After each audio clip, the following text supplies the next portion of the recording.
Morning, everybody. I'd like to welcome you to a regular meeting of the Madera County Board of Supervisors. Today is Tuesday, August 6th, 2024.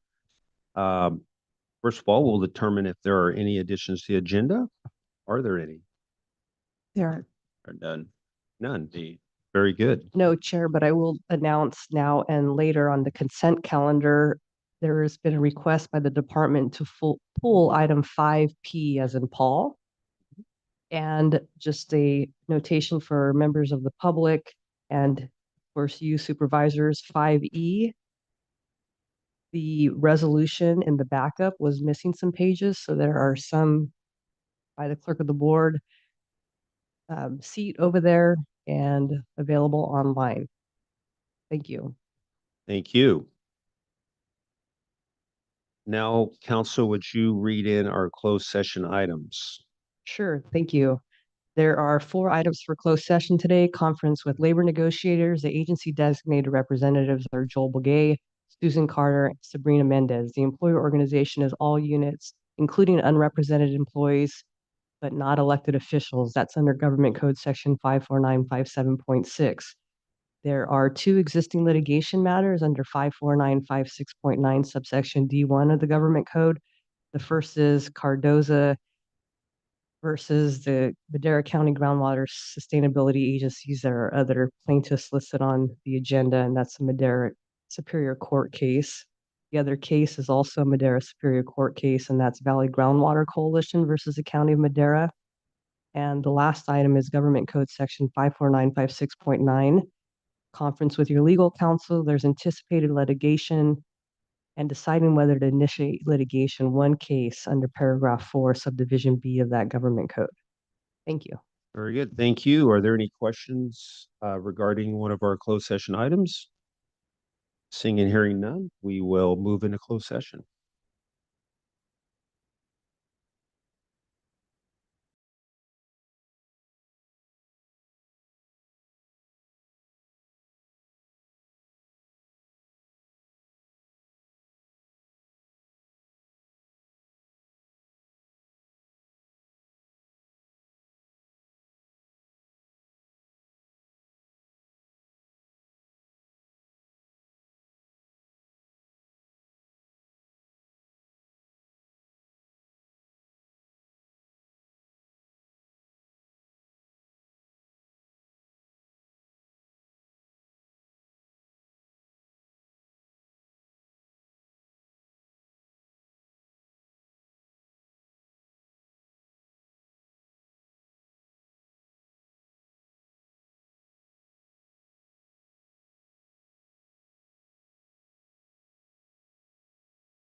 We will now move into our time and we open and close the meeting in memory of individuals. Are there any individuals a colleague of mine would like to remember at this time?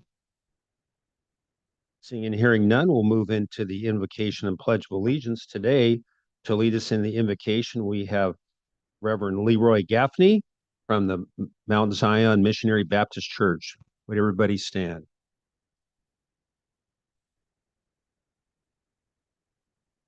Good morning to all. This morning we hope the presence of our God, our Father and our God. We'd first like to thank you for the personal blessings you have bestowed upon everyone up under the sound of my voice. Lord, we ask you to bless this board meeting. We ask you that power of one accordness rest, rule, and abide with them. Lord, thank you, and we ask you and we thank you for the continued care of those men and women on the front lines of our defense.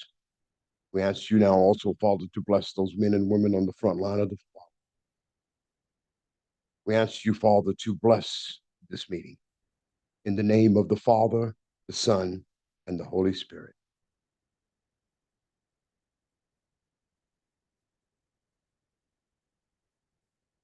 Pledge allegiance to the flag, United States of America, republic for which is one nation, God, indivisible, liberty, and justice for all.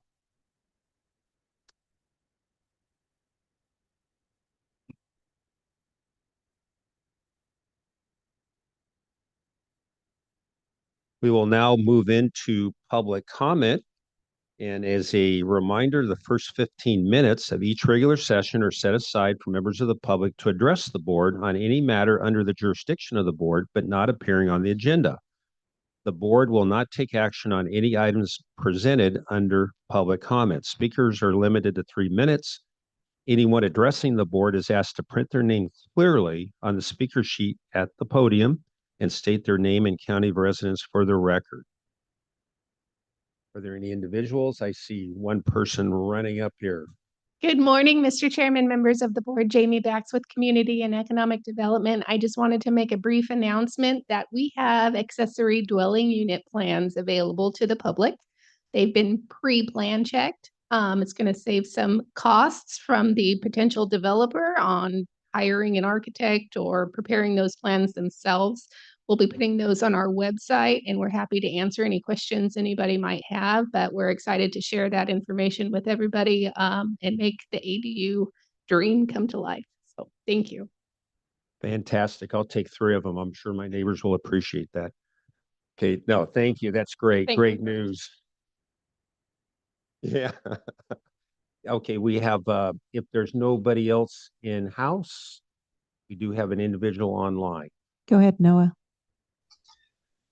Good morning, Mr. Chairman, members of the board. Noah Lopez with the Madera Ag Water Association. Thank you for the opportunity to speak this morning. Just wanted to comment on 2 related items that MAWA is working on. The first being domestic well mitigation, and the second, just understanding the finances of the GSA. So recognizing the importance of establishing a domestic well mitigation in the Madera Subbasin, MAWA has been pursuing what that would look like. This includes looking at the costs, estimating the number of dry wells, and exploring what a voluntary program would look like and how it would be designed. So key to any voluntary domestic well mitigation program is having a reasonably reliable handle on the costs of that program. At your last board meeting, the board heard a staff presentation about potential fees to fund a GSA mitigation program. And as the GSA, MAWA, and other groups explore various domestic well mitigation programs and their costs, understanding the GSA's finances becomes ever more important.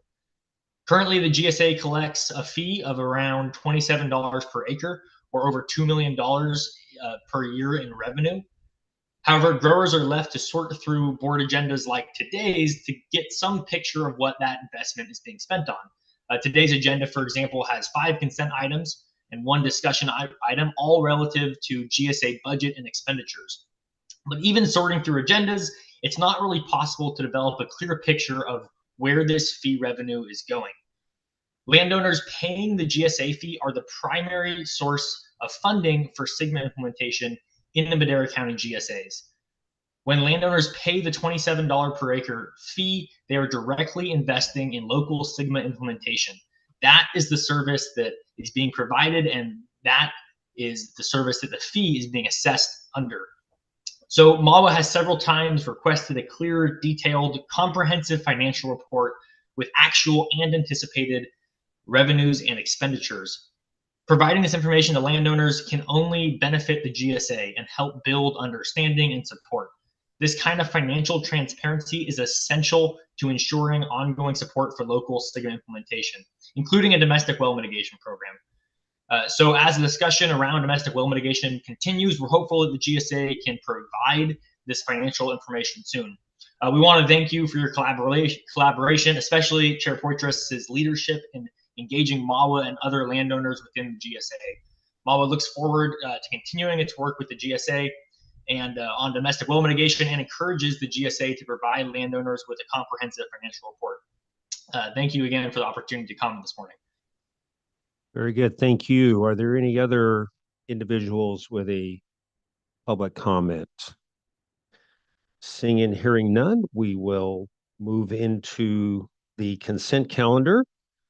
First of all, we do have an item that is being pulled or has been pulled. That's correct, Chair. Item 5P as in Paul is being requested to be pulled from your consideration on the consent calendar.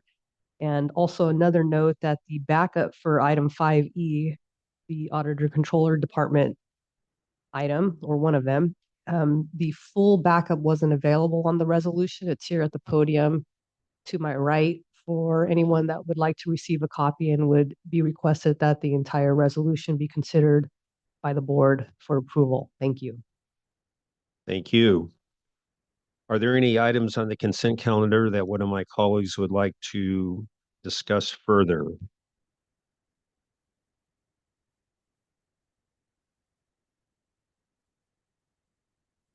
While you're looking for it, is there any? AG.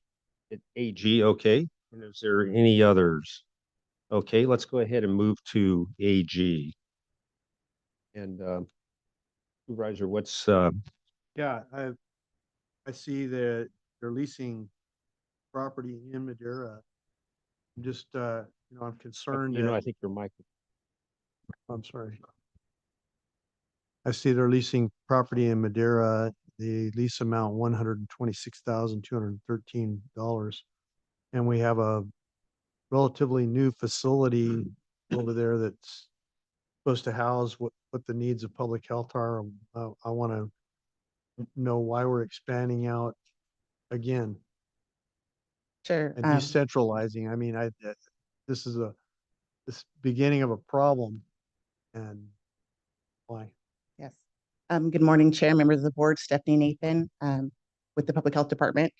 So the reason for the expansion really came about and was found during COVID. We realized that the lab that we had built really didn't meet our needs. And so there was a need to expand that lab so that we can be better prepared for future incidents that come about with public health. This lease that we're going into is not permanent. It is a temporary lease that will allow us to do the expansion that we need to do to the current public health department. And then our services will be back centralized at the current facility. So it is a temporary lease to allow us to do the renovations that need to be done. And then our services will be centralized again. How long do you anticipate before it's complete? 12 months. All right, thank you. Very good. Thank you. Are there any other items that we like to take a look at? Are there any members of the public? Can I just I'm sorry. piggyback off of that a little? Uh-huh. I had met with public health, and I'm happy that they've thought about this because they will have bus services to the facility. So I was happy about that. So thank you for doing that in advance. Thank you.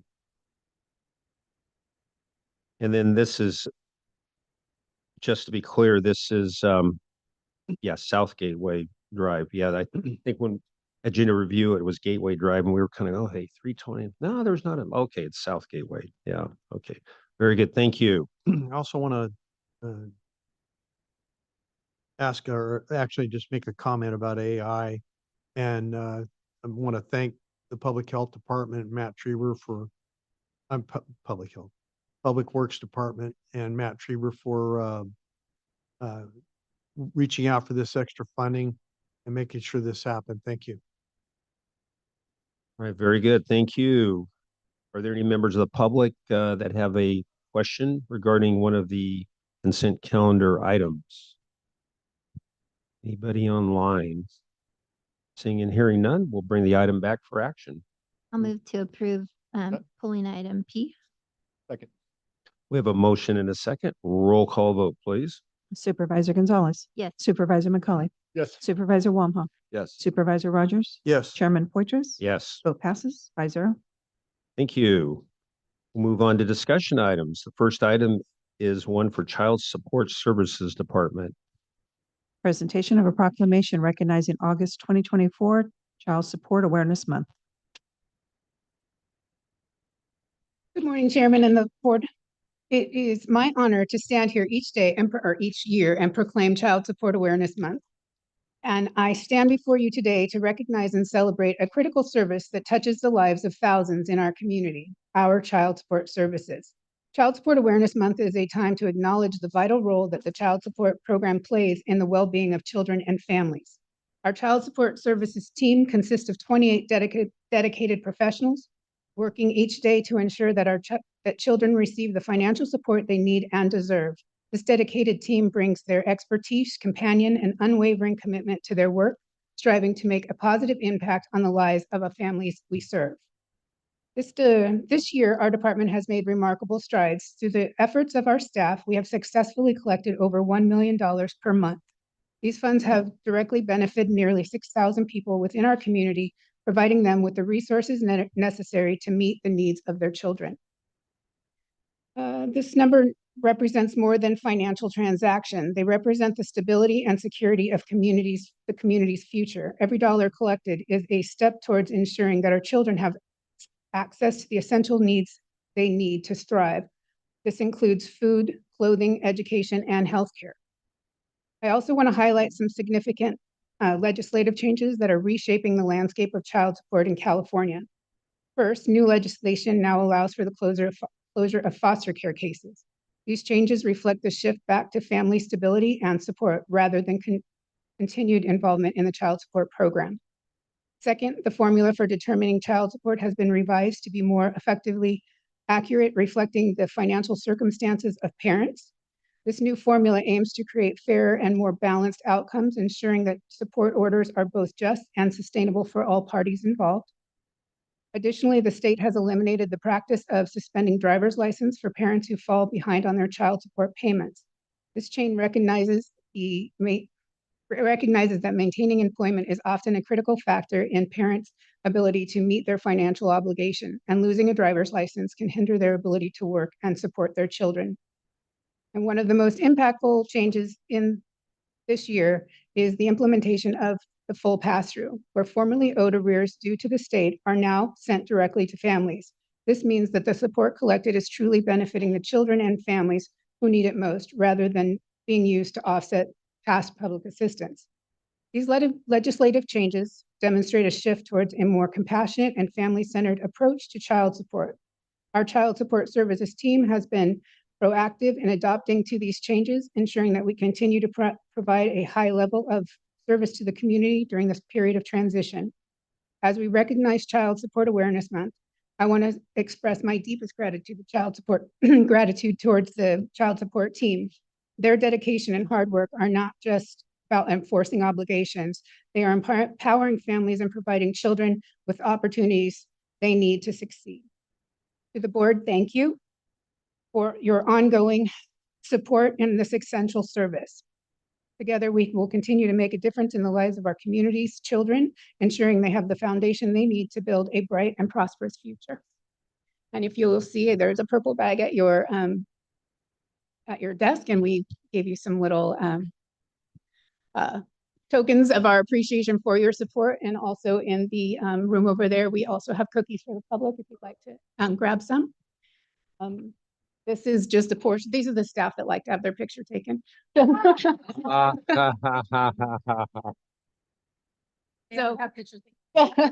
so I just wanted to come here and recognize that my staff are really dedicated to this program, and we appreciate your support. But I, having been in the program for nearly 25 years, want to say that I love this program and I love each and every one of my staff here. And so I wanted to recognize them and what they do. Very good. Well, thank you very much and great job. And it's a tough one, but you know, whenever with what you're doing, you're truly making a difference in the lives of youngsters who need that help desperately. So thank you so much and keep up the great work and don't give up. Thank you. All right, let's give them a hand. Let's give All right, so before we line up here, are there any members of the public or any of my colleagues like to make a comment in regards to this particular item? If not, I'll ask my colleagues to join us with our child support staff and take those pictures we were talking about.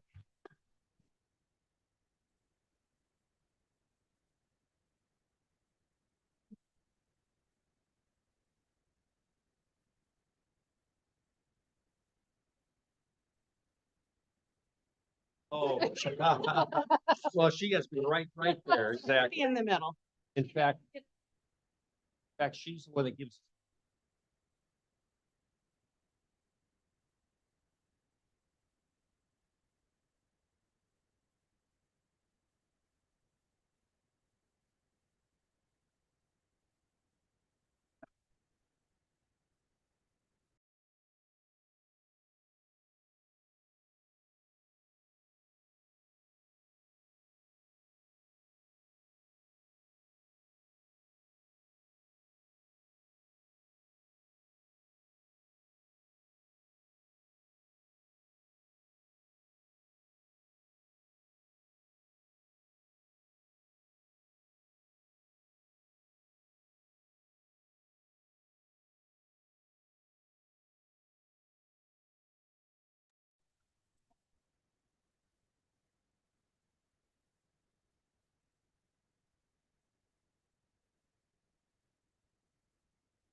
Okay, item 6B.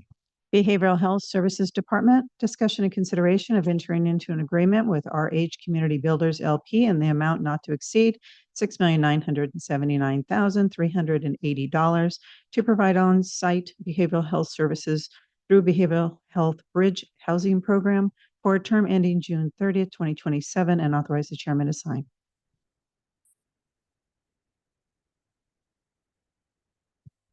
Connie Bueno Peraza, Director of Behavioral Health. Good morning, Chairman of the board, members of the board. So we are very, very proud to have reached the milestone to be able to have a provider that will provide on-site services to our behavioral health bridge housing population. I reported earlier in the year that we were blessed to have received a grant award of $2.9 million. It's called Behavioral Health Bridge Housing, so we can help and address the issues of housing our homeless. So we are able to use the money to secure the lease of Casa Grande, which has 37 housing units, which will be for adult and for families. So we are very thankful to the owners of La Casa Grande because they did some amazing remodeling. I know Supervisor Gonzalez went with us to look at the facility. They've done some amazing work there, have set up the back yard for folks to do activities. So we're very thankful. The other component is for us to use existing funds that we can leverage to have selected a provider, RH Community Builders. We did do an RFI, an RFA, et cetera, the whole process, and they were selected, who will be responsible to do the on-site services 24 hours, 7 days a week, 365 days a year, we'll do the mental health services on site, so our residents do not have to leave the facility, and we want to bring services there to them to, again, reduce all those barriers to health, behavioral health, etc. So very honored to bring this item to you for approval of this contract. I'm available for questions. Okay, very good. Are there any questions for Connie regarding this item?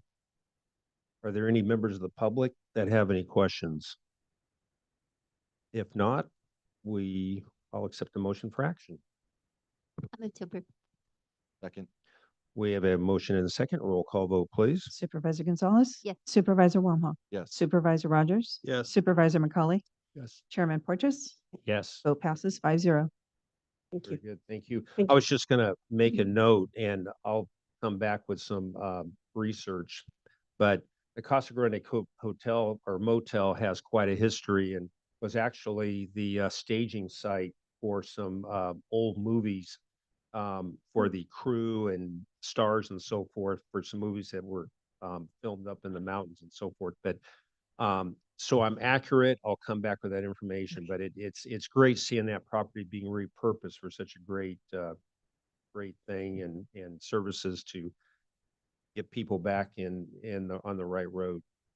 And just the good news is we're going to be convening a multidisciplinary team meeting of different department heads, different county agencies to ensure that we place the appropriate patients there. We're not going to, clients there, we're not going to accept 290 registrants due to the fact that we'll have children and families there. So we can definitely come back with a report.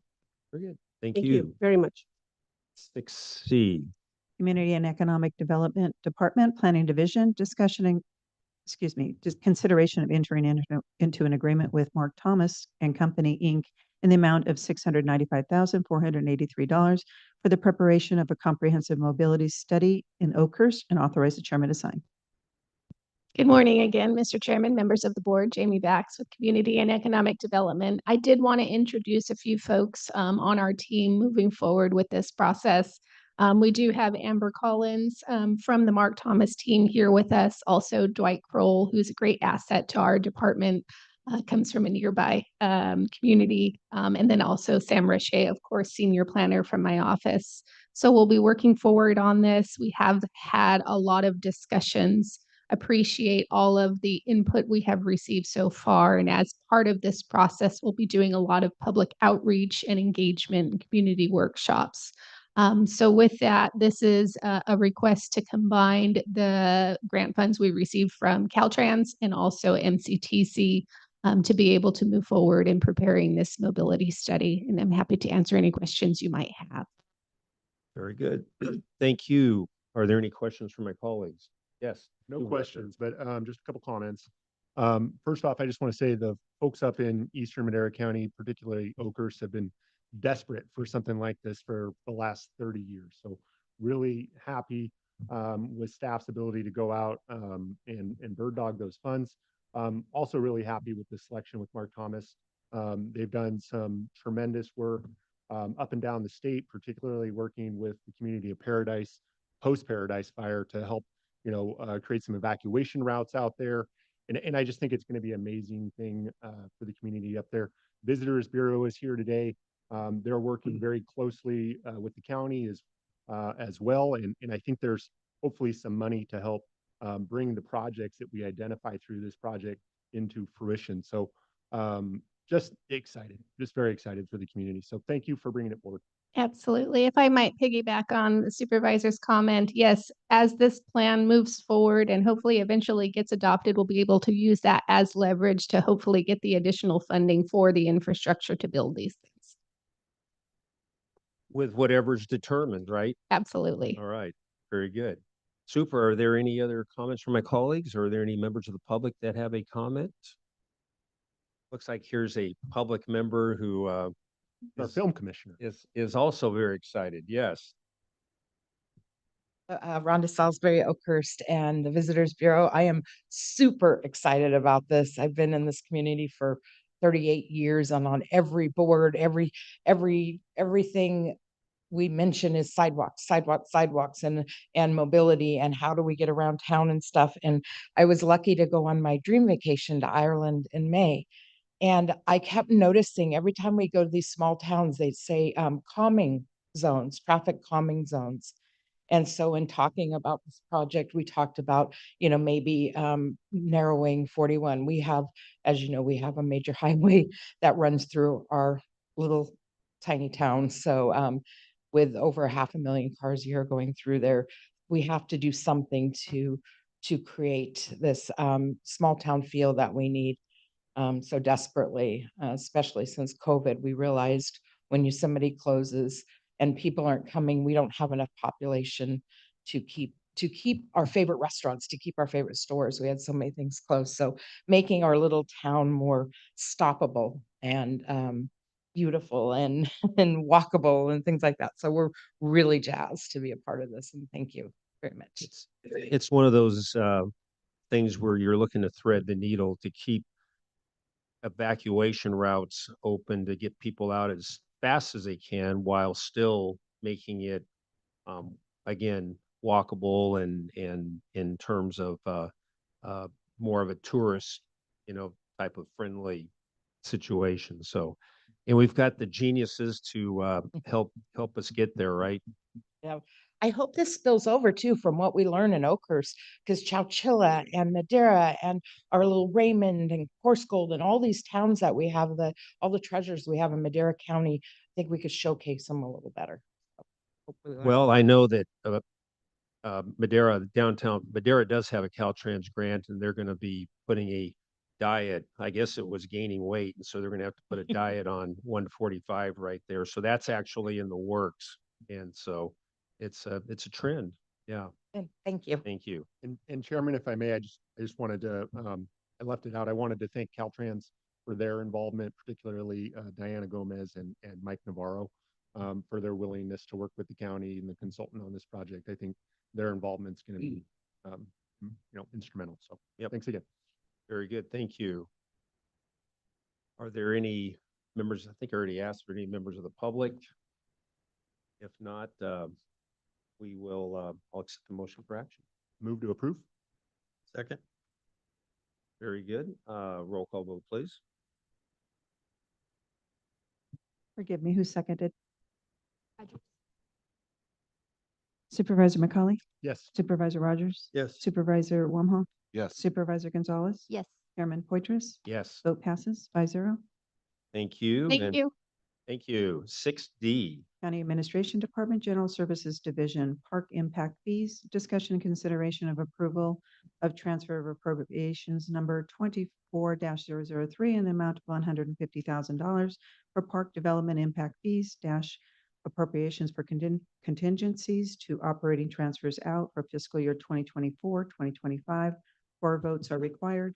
Discussion and consideration of approval of receipt of unanticipated revenue number 24-003 in the amount of $150,000 derived from Courthouse Park Project operating transfers into building and improvements for fiscal year 2024, 2025.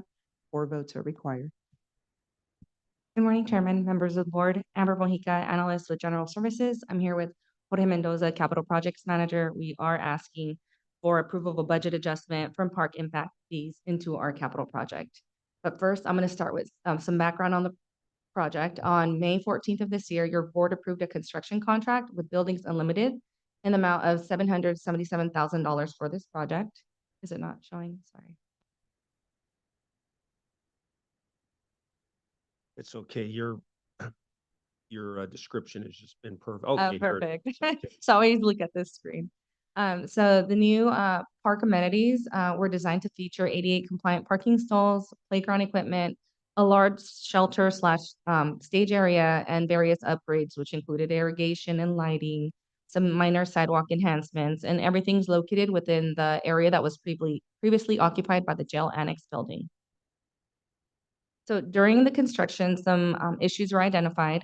The ADA path requirements. So there was it's only a section of the parking lot that was going to be completed, but in the unimproved section that was previously not scheduled for improvement, it had a 12% grade, and the maximum allowable grade per ADA standards is a maximum of 5%.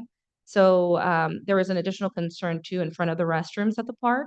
The grade exceeds 5% from the existing asphalt saw cut line to the new sidewalks. So the impact is that the current grades prevent the pavement from meeting ADA standards. So our recommended action is to complete the additional work needed for ADA compliance by re-asphalting the entire parking lot instead of just the section that was previously approved. This re-asphalting the whole lot costs about $140,000 to $150,000 compared to up to $40,000 for just an 8-foot section. This would also require approval of budget adjustment 24-003. So we're able to complete these repairs. Next, I'm going to take it over to Jorge, who's going to go over what the improvements and the funds will cover. Good morning, Jorge Mendoza, project manager. So what's shown here is what's going to be covered with this work. Removal and hauling of existing asphalt, grading, compaction, finishing, placement and compaction of the hot mix asphalt, and striping, contingency and project management. By doing it now, when we have a contractor on board, there is economies of scale because they've already mobilized, they were scheduled to do some work on site already. The plan, this plan that's being shown kind of shows you the why we're choosing to do this. So the red section is what's base scope. It was just ADA stalls to comply with the grant requirements and code. If we would have chosen to just do the minimum to do the ADA compliance, it's shown in the purple area. But as you can see, just from the magnitude, just because you're already bringing equipment in to do this work, you can accomplish the entire parking lot shown in yellow plus the blue for that $150,000. Also aesthetically, we're going to have new improvements already at Courthouse Park with new irrigation, new landscaping, new stage, and only a patchwork of asphalt if we would have chosen to do the bare minimum rather than doing the entire parking lot and striping. Here you kind of see some of the conditions of the park. That's the largest on the top left corner is the largest sink or pothole that you see. There's multiple throughout the existing parking lot, again, which was not scheduled to be renovated. The bottom left corner shows the great difference between the existing sidewalk and the existing parking lot that was not scheduled to be improved. And then the right bottom corner picture shows a 12% grade from new finished ADA ramp truncated domes to what would have been just the bare minimum to complete it, as shown on the previous slide, the purple one. With that, we're open for any questions. Yes, Supervisor. Yeah, I was just thinking that there might be a use for the recycled asphalt with the road department if they utilize that stuff quite regularly. And that could be a budget savings. It's something we need to keep in mind for the future as well. We run into circumstance where we're removing asphalt of any kind, that the road department can utilize that, and there can be a cost savings. So it's, Thank you.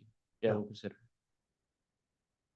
Mr. Chairman, I have a Yes, sir. question as well. Mhm. So I guess when we're looking at renovating these types of projects, aren't these types of things like the grade taken into consideration when we're looking at renovating a project? They were. So during construction, there was multiple RFIs, requests for information from the contractor to the architect, because the topo survey was conducted by an independent surveyor. We took that and gave that to the landscape architect. During construction, some of the grades were not adding up. So during construction, some of the curves had to elevate and if you elevate this portion of the park, this kind of takes it's almost like a domino effect. Now everything has to be elevated and just to keep that 5% maximum grade throughout, because that whole perimeter sidewalk and existing sidewalks had to comply with maximum 5% grade. So that's my question is, prior to start of construction, shouldn't these things have already been worked out? Yes, the topo survey, that's what I said. So they were, and the finished grades were taken into consideration. Once on site, the contractor, as they're doing the finished grading, they submitted questions and saying, these grades are not working out. They're not working out just because if we do this here on this side, we're gonna be exceeding. So this was a result of multiple grades not working out throughout the project and having to raise kind of all the finished flat work. But they are taken into consideration with the topo survey and the grading plan. I'm still not understanding because I guess, because this is still, a pretty decent amount that we're looking at here, for this not to be taken into consideration prior to, or at least it just sounds like a mess up. Right. Yeah, thanks, Supervisor. I think I can provide some context on it. I think what made the Courthouse Park project challenging was that there were initially going to be 2 phases. We only got one of the grants. So we were adamant that we were going to match the grant and stay within the scope of the grant, which forced saw cutting a small section. And I think, and I don't know if this answers the ultimate question, things could have still been, people may have still made assumptions, but I think what complicated it is ideally, you're just going to do the whole thing, right? But we were trying to get away with staying with the base scope of what the grant would cover. And I think that complicated it for one contractor to the next contractor because this is unusual for them. Like it's just a domino effect. Got that. That makes sense. Thank you Yeah, for that. and- And I and- also have, Yeah, sorry, go ahead. Sorry, and just to elaborate on Jorge's point, it's just that we reached a point where, well, we're gonna break the base scope anyway, and that's where the decision was made because 40,000, and what's not listed there is if we had to pause and actually do that, we would have incurred demobilization costs. So there was a call made say, let's just do all of it, as opposed to, and it was just a cacophony of things that culminated in this one. Great, thank you. My next question is, where are these park impact fees derived? The park impact fees are derived from any new building permit, new construction, anything that generates a building permit, that's in our capital improvement plan. These fees are generated from that. So these locations, are they specified in certain areas or is it every single building permit? It's countywide. It's anything building permit pulled from the county building department. And I'm sorry if I catch you off guard. I'm not trying to do that. Approximately how much do we have in our park impact fee? The current balance, last we tallied it up end of May, is I'm rounding up to 1.6 million. I think we bring in about 300,000 to 400,000 a year in park impact fees. The last we checked. And the other part too is that in the project, we've kind of like, you always kind of like earmark, at least on your notes, some contingencies. And in this one, it's kind of like within the, okay, once you start construction, there's always a contingency to happen. This is still within what, potentially the contingencies where we've never allocated it because we're always hoping that we're never going to tap into it. But, we kind of like a percentage of the project. So. Okay, thank you. Very good. Any other questions? I had a chance to join our team over there last week, and that parking lot is just in awful shape.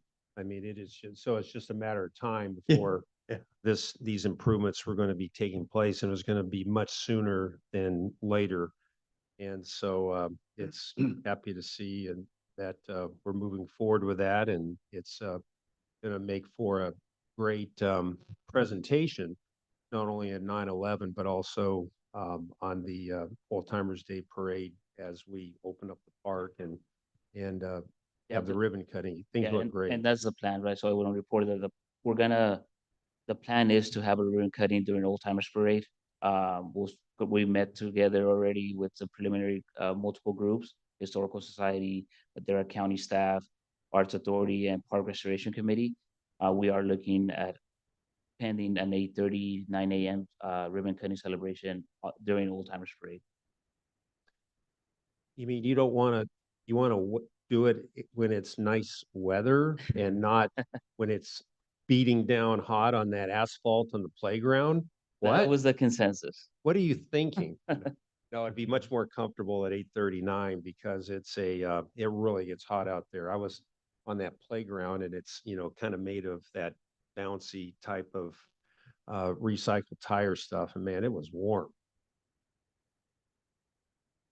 Yeah, they get to play on it. At least they'll burn themselves rather than break their arms. No, but it'll be cool. Plus, there's some great trees that have been Yeah. planted there, and it'll provide the shade. It'll kind of be like over here at John Wells, right? Courthouse Park is it has a new look. Like, It really is neat. Yeah, it's really cool. So it'd be a great place to go in the wintertime as well. So are there any members of the public that have any questions or comments? Seeing and hearing none, I'll bring the item back for action. I'll move to approve. I'll second. We have a motion and a second. Roll call vote, please. Supervisor Gonzalez. Yes. Supervisor Wamhaugh. Yes. Supervisor Rogers. Yes. Supervisor McCauley. Yes. Chairman Poitras. Yes. Vote passes 5-0. thank you. Excellent. Thank you for all your hard work and commitment and moving the ball down the field. Excellent. 6E. Human Resources Department, Auditor Controller Department. Discussion and consideration of approval to set the salary range for Internal Auditor 1 and 2 at range 16 on the unrepresented salary chart, $5,936.91 through $7,301.66 per month, and $71,242.97 through $87,619.87 annually as recommended by Civil Service Commission. Move to approve. A second. We have a motion and a second. Are there any comments from my colleagues or any from the public? Hearing and seeing none, we have a motion and a second. Roll call vote, please. Supervisor Rogers? Yes. Supervisor Gonzalez? Yes. Supervisor Wamhaugh? Yes. Supervisor McCauley? Yes. Chairman Poitras? Yes. Vote passes 5-0. Thank you. 6F. Human Resources Department, discussion and consideration to adopt the side letters of agreement with the clerical and technical bargaining units regarding implementation of the negotiated items related to the classification and compensation study effective August 21st, 2024. Move to approve. Second. We have a motion and a second. Are there any comments from any of my colleagues or members of the public? Seeing and hearing none, roll call vote, please. Supervisor Rogers? Yes. Supervisor Gonzalez? Yes. Supervisor Wamhaugh? Yes. Supervisor McCauley? Yes. Chairman Poitras? Yes. Vote passes 5-0. Thank you. 6G. 6G, Human Resources Department, Clerical and Technical Employee Compensation, discussion and consideration of approval to set the salary range for classifications within the clerical and technical bargaining units as recommended by Civil Service Commission, effective August 21st, 2024. Discussion and consideration of approval to set the salary range for impacted unrepresented classifications effective August 21st, 2024. Move to approve items 1 and 2. Second. We have a motion and a second. Are there any comments regarding this item from the public or any of my colleagues? Roll call vote, please.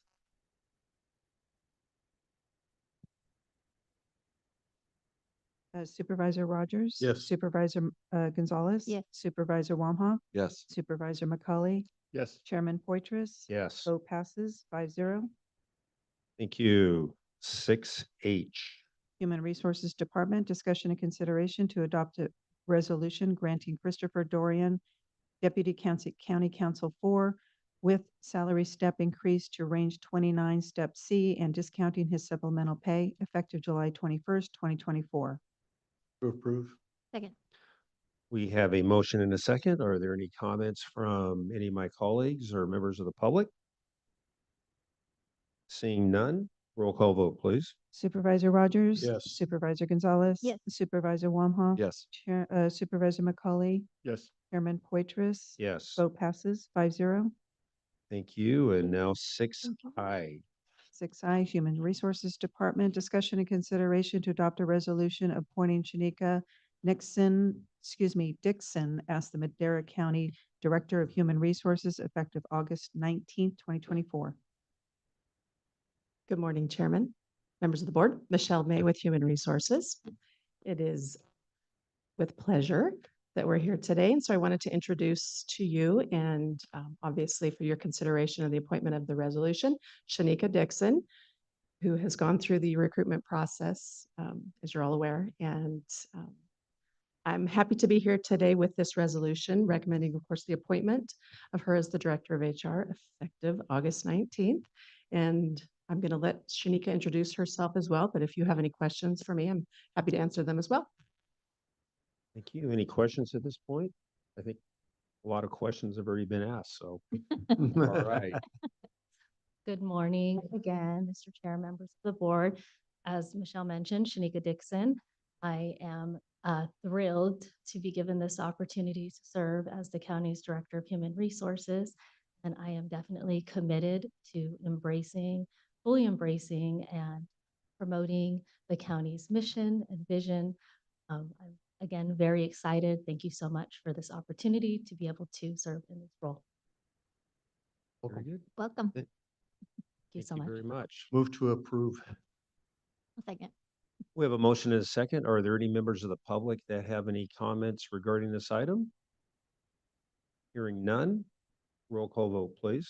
Supervisor Rogers. Yes. Supervisor Gonzalez. Yes. Supervisor Wamha. Yes, welcome aboard. Supervisor McCully. Yes. Chairman Poitras. Yes. Vote passes 5-0. Thank you so much.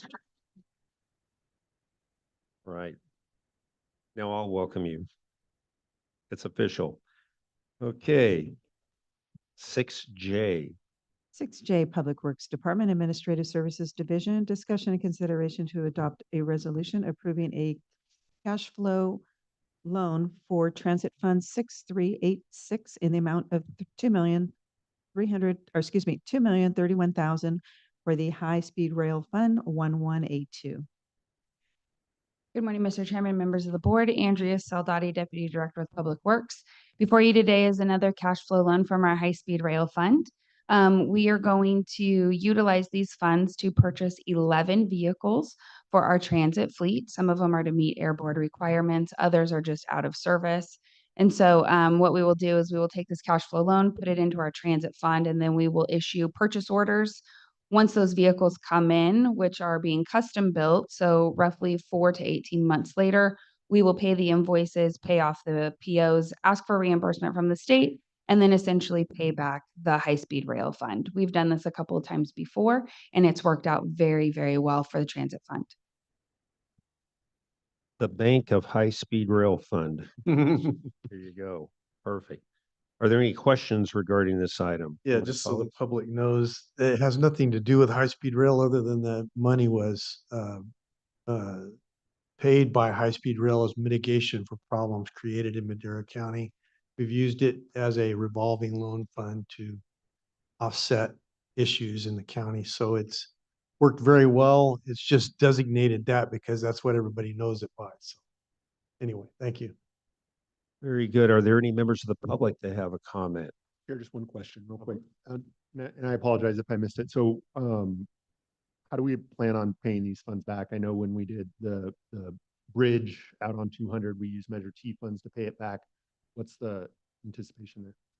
So all of the vehicles being purchased are 100% grant funded. Okay. So once we pay for the vehicle, once the vehicle's been built, we take ownership of it. We will then ask for reimbursement from whatever funding source it is. There are multiple different funding sources that our transit folks utilize. They are all 100% reimbursable. So once we get the money back from the state, then we will pay back the High Speed Rail Fund. Phenomenal. Thank you.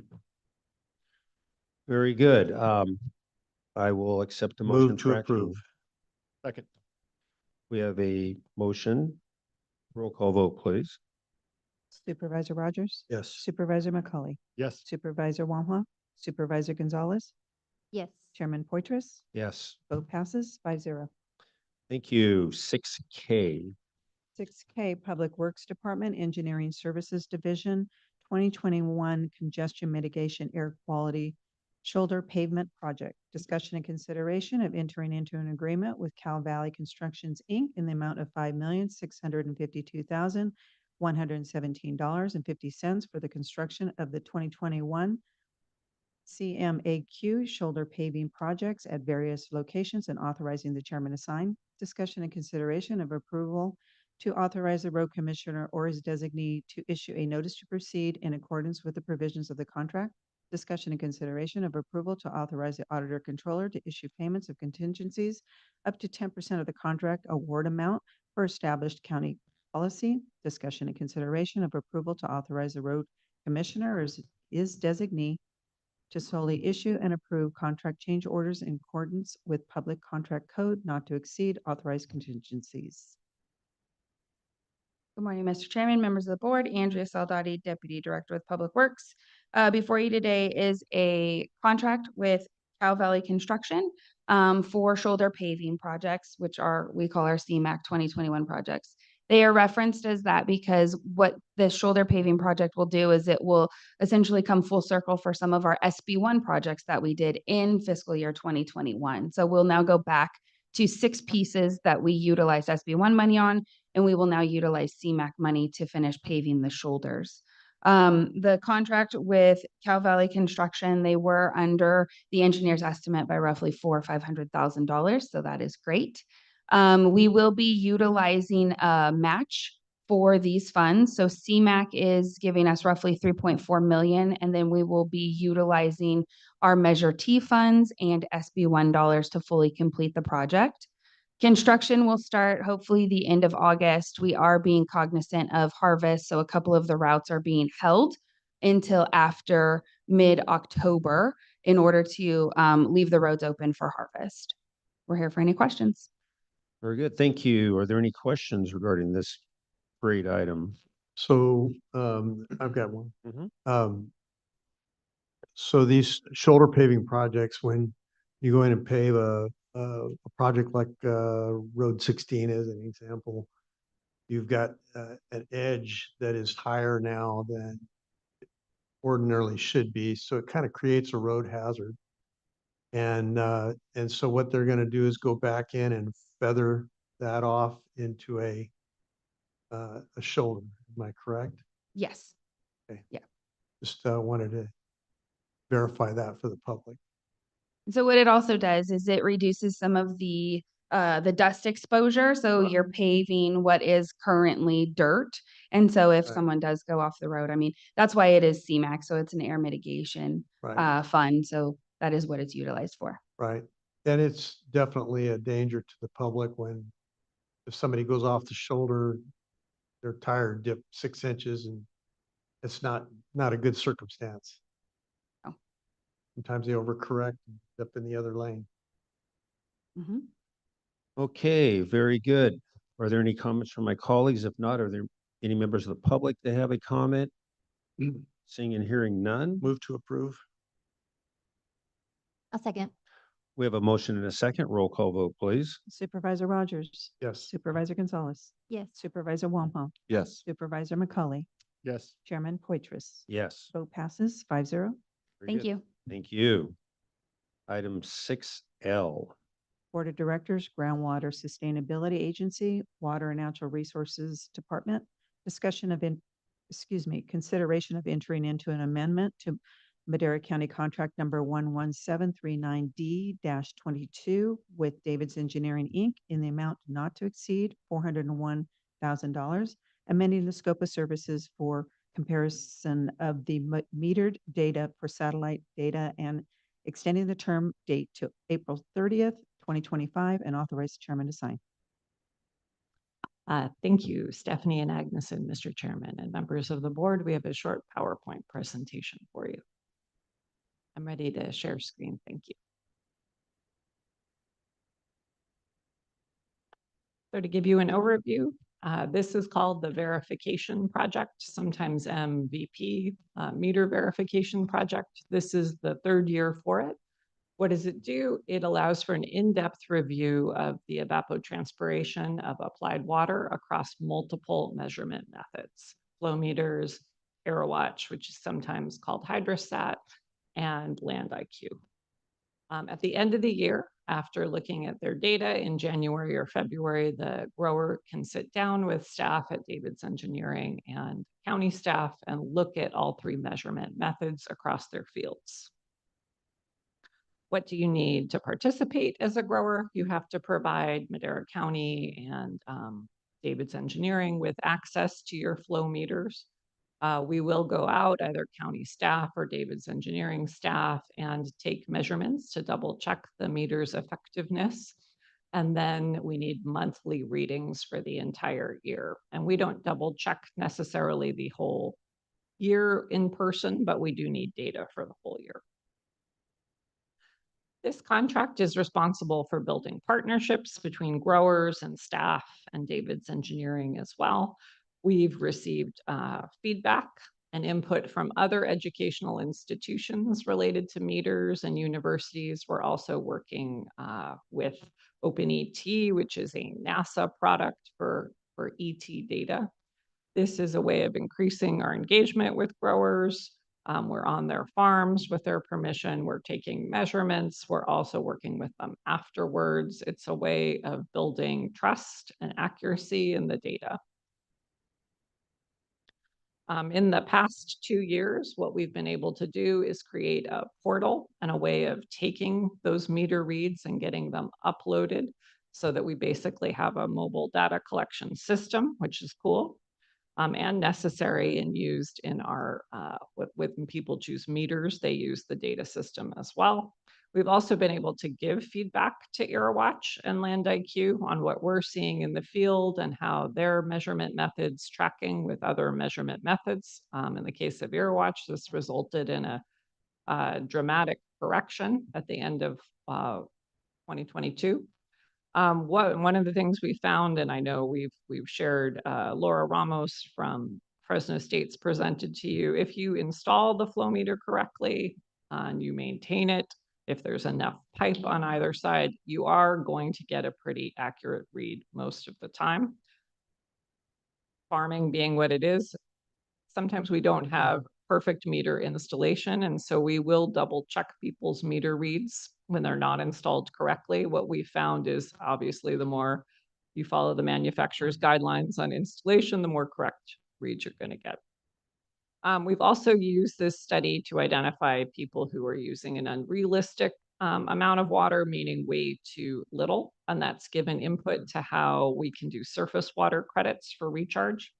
And we do a survey at the year end, and growers are highly satisfied with the process. So goals for 2024, we would like to continue the grower engagement and outreach. We'd also like to refine our methods for getting data in the field, as well as analyze the results, adding OpenET, that NASA product I talked about, to one of the methods we're comparing at the year end. And this will provide recommendations for allocations or methodologies for tracking in future years. The budget for the contract, as Chief Clerk of the Board stated at the beginning, is just over $400,000. We are charged as we incur services, so it may not be that high. That's about what it was last year for 40 irrigation units. We are also trying to take on more work as staff and do the data collection to cut the costs. So that's the top end of what it will cost, but probably it will not be close. The staff recommendation is to continue with this contract in order to build trust in measurement, engage with growers, and contribute to allocation development across the valley and betterment of science. Thank you. Happy to take your questions. Very good. Supervisor Rogers. Yeah, I just am really pleased with this program, and this was one of their requested thoughts, I believe, on their list, and a check on that. So I attended the last year's engagement with the growers, and the room was full, and a lot of real intense discussions and study.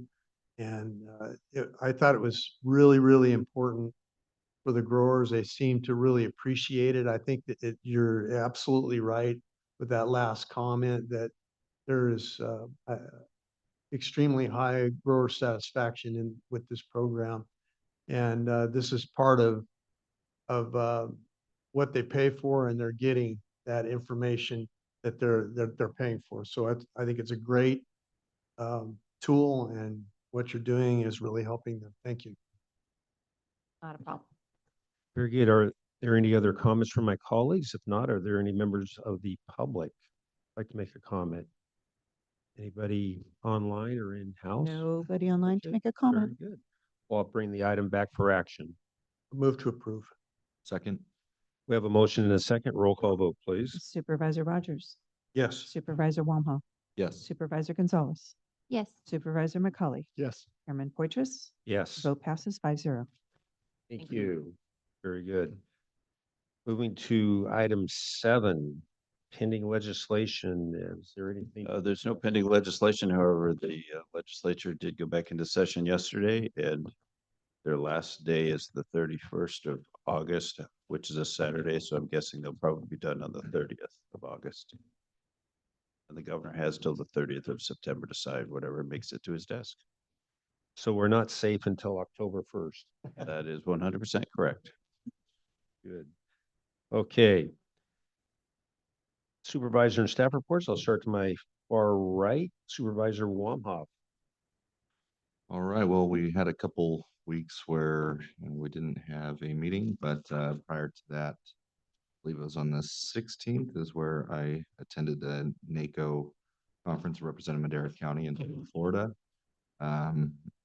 It's interesting going to, these NACO conferences where they're talking about groundbreaking things like ADUs, to solve housing crisis. So a lot of the things that they discuss and talk about, California was ahead of the curve, long ago on a lot of those things, but it's still great to network with a lot of those people, a lot of those folks, see how folks operate, not just in, state of California, but, in the South and in the Northeast. There's just a lot of differences, and there's a lot of key takeaways that you can get from that. But the networking was really great. And it was an honor to represent Madera County there. And also James Gore, who is the supervisor out of Sonoma County, was just installed as the NACO president. So we have president of NACO's right here from the supervisor from California. So that's exciting that we have local representation at that national level. And on the 29th, Supervisor McCall and I had the opportunity to go to the Yards Board meeting, which was in Mammoth. And which was, the trip was paid for by the Yards Governing Board. So no Madera County costs. I'm pulling a Supervisor Gonzalez on that, notifying that it didn't cost the County of Madera any funds. But that was good. An annual meeting up in Mammoth. So that's all I have to report. Very good. Supervisor Gonzalez. I have nothing to report. Thank you. Supervisor McCauley. Yes, thank you. As Supervisor Wamhoff mentioned, had our annual meeting over in Mammoth for YARTS, where I was appointed as the vice president of YARTS. So next year, I think I will be the president. At least I believe that's how the succession works. While I was there, I was also able to meet with the mayor of Mammoth and the city manager there, talk about the Reds Meadow Basin road project going on there, as well as some vegetation management they're doing to deal with the lodgepole tree mortality.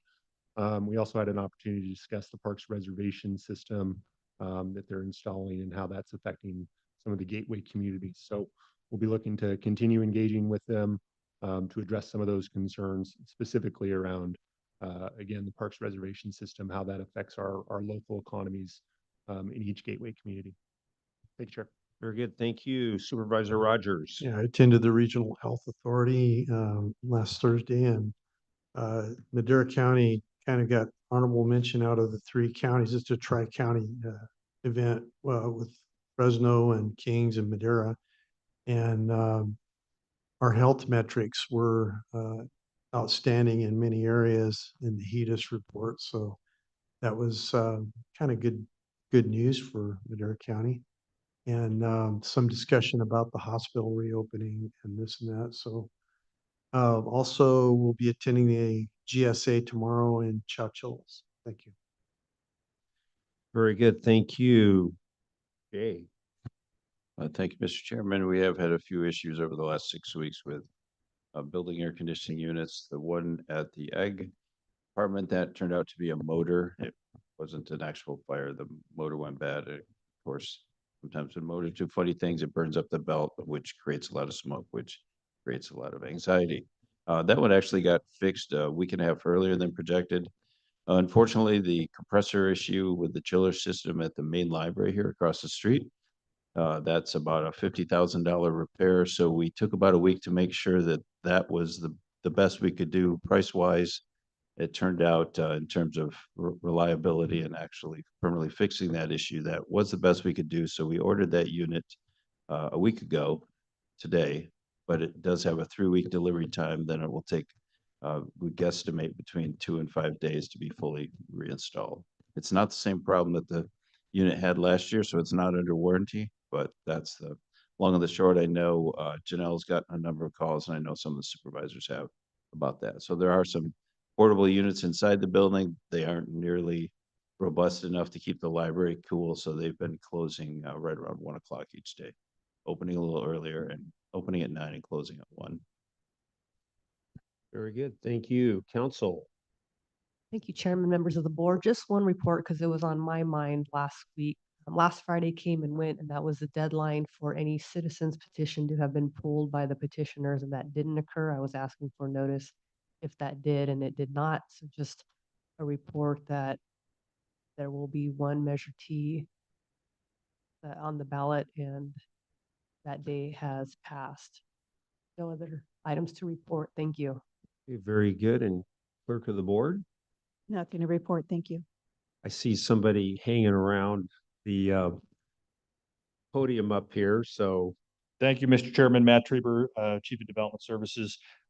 Just one report and update for the board and for the public as well, in that the county, we were notified of a grant award from Caltrans, very similar to the previous item that we had at the board meeting today. This is our third year in a row that we've received grant funding from that program, $700,000 for Madera Safe Routes to Schools. So I wanted to thank Tristan Champ and administration, and also our partner agencies involved in that grant application, Madera Unified and City of Madera. So another exciting opportunity there to look at some safe routes to school throughout all of Madera Unified. Thank you. Very good. Thank you. And with that, we do have another item to discuss and review in the closed session. And so we will be moving back in there. See you in a bit.